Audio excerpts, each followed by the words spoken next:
안녕하세요. 김효진 목사입니다. 이 영상은 성경 통독하시는 데 도움을 드리기 위해 마련한 영상입니다. 통독을 하면서 익숙하지 않은 배경과 내용들로 인해 어려움을 겪는 성도들이 조금이나마 도움이 될까 싶어 마련한 것인데요. 조금만 관심을 기울이시면 읽으시는 데 유익이 있을 겁니다. 그럼 오늘 읽을 부분에 대한 안내를 해드리겠습니다.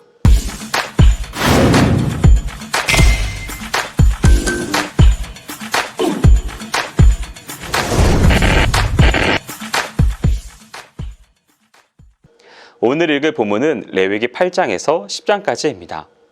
8장부터 10장까지는 규정된 제사 제도를 직접 주관할 제사장에 관한 여러 규례 및 관련 사건을 언급하고 있습니다. 특히 8장은 아론과 그 아들들이 하나님과 선민 이스라엘 간의 중재자로서 공식 인정받는 제사장 위임식에 관한 부분입니다. 이 위임식 명령은 모세가 이미 시내 산상에서 성막 제도에 관한 여러 규례들을 계시받았을 때에 함께 지시받은 규례였습니다. 출애굽기 29장의 그 세부 내용을 확인할 수 있습니다. 그러나 제사장 위임식에 관한 규례는 먼저 제사 제도가 규정되기 전까지는 시행될 수 없었고 또 시행할 필요도 없었기 때문에 그동안 유보되어 오다가 마침내 성막이 건립되고 제사 제도가 완전 정비된 후 이제 시행되었던 것입니다. 제사장이 담당해야 할 직무와 역할은 우리가 일반적으로 아는 것보다 훨씬 폭이 넓습니다. 물론 제사에 있어서 제사장의 존재는 필수적입니다. 그럼에도 불구하고 제사장의 직무와 역할은 제사에만 한정되지는 않습니다. 오히려 제사를 드리는 것보다 더 중요한 본래적인 직무가 있습니다. 그것은 하나님의 말씀과 뜻을 바로 알고 지키며 백성에게 그것을 지키도록 하는 일로 그것이야말로 제사장의 직무 중 핵심에 속한 것이라 할 수 있습니다.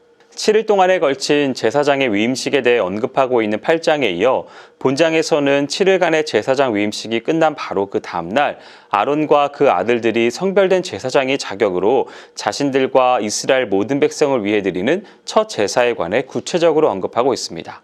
주요 내용은 취임식 제사 명령, 제사장들을 위한 제사, 이스라엘 온 회중을 위한 제사, 모세와 아론의 축복 등으로 구성되어 있습니다.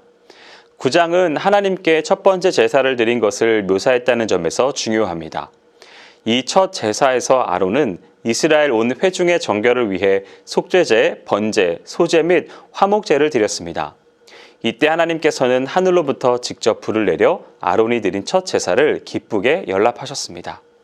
여기서 우리는 대제사장 아론의 중보자적 성격을 분명히 엿볼 수 있으며 이것은 영원한 대제사장 예수 그리스도의 중보사역을 예표하는 모형이라 할 수 있습니다. 그러나 이 아론의 속죄는 불완전하고 그 효력이 극히 제한된 것으로 거듭 반복하여 동물의 희생제사를 드릴 수밖에 없었습니다. 이에 반해 그리스도의 구속사역은 일회적이고 완전한 것으로서 예수님을 믿는 오늘날의 성도들은 더 이상 동물의 제사나 제사장이 필요 없게 되었습니다. 이처럼 오늘날 우리가 의지하는 중보자는 아론의 계보를 좇는 육신의 제사장이 아니라 하늘로부터 내려오신 영원한 대제사장 예수 그리스도입니다. 따라서 오늘날의 성도들은 우리의 중보자 되신 예수 그리스도를 통하여 하나님의 보좌 앞에 담대히 나아갈 수 있는 것입니다. 전체 문맥으로 볼 때 9장 마지막 부분에서 절정을 이루고 한 단원을 마감해야 할 것만 같습니다. 그러나 여기에 새로운 사건이 더해짐으로써 전혀 예기치 않은 구조가 등장합니다.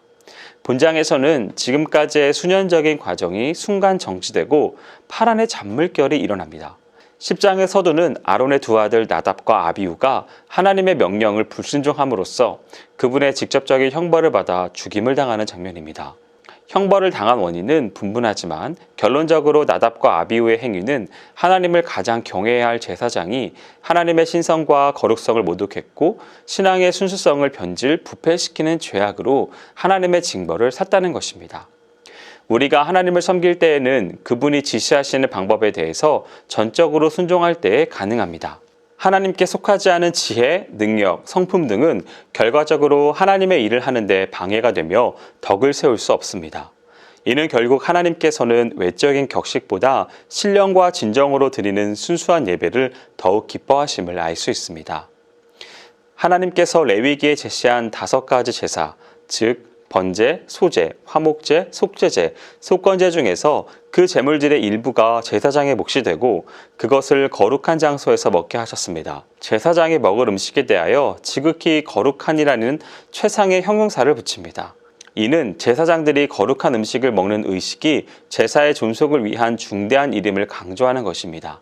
그런데 나답과 아비후 사건으로 아론과 그 아들들이 화목제의 음식을 먹을 수 없게 되었습니다.